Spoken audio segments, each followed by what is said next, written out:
Hey everybody, check this out. This will be part A. Kids came home and I guess they came home right in time to see the mother being choked by the boyfriend. And one tried to protect the mother and the stabbing began. This will be part A. Please stick around for part B, which will be a separate video for the commentary. We start with that terrifying case out of Dade City where children had to fight off their mom's attacker. Lydia Vasquez tonight in Pasco County with new details on that investigation.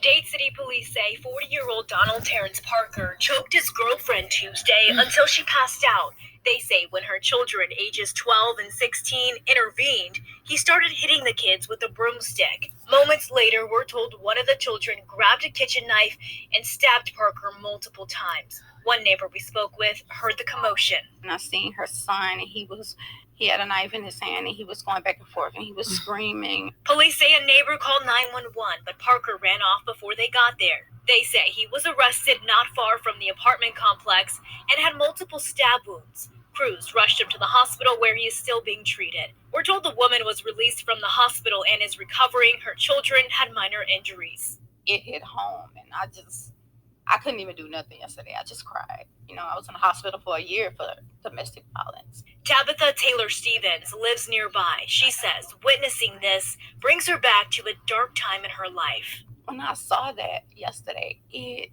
brought me to tears because I was her. She is me. I talked with the Spring of Tampa Bay, a nonprofit helping survivors of domestic violence and their children. Domestic violence leaders say children witnessing domestic violence are also victims, and it's unfortunate they were put in this situation to begin with. It's really important that we don't send messages that we expect children to be the ones intervening. Sometimes they're going to, right, because of the circumstances, but they shouldn't feel like it's their responsibility to do that. Mindy Murphy says it's important domestic violence survivors know they have support from neighbors, friends, or family members. I had to build myself back up. I had to build my self-esteem back up. I had to build my life back up. And that's something that she's going to have to do as well. Court documents show Parker was just charged a few weeks ago with domestic aggravated battery with a deadly weapon.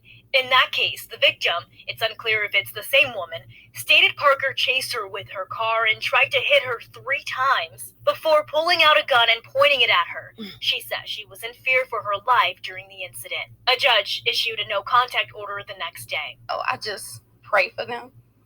I keep them in my prayers all the time. I keep all my neighbors in my prayers. And I just hope that eventually they will get some peace. In Dade City, I'm Lydia Vasquez, ABC Action News. Lydia, thank you. We know this story is tough to hear and can be triggering for those who've been survivors of domestic violence. But we want you to know there is help out there. We here at ABC Action News are taking action against domestic violence, and we've compiled resources for you or someone you know. There's the domestic violence hotline at 1-800-500-1119, or you can go to our website at abcactionnews.com/DV. Okay, everybody, you saw part A. Please stick around for part B, the commentary.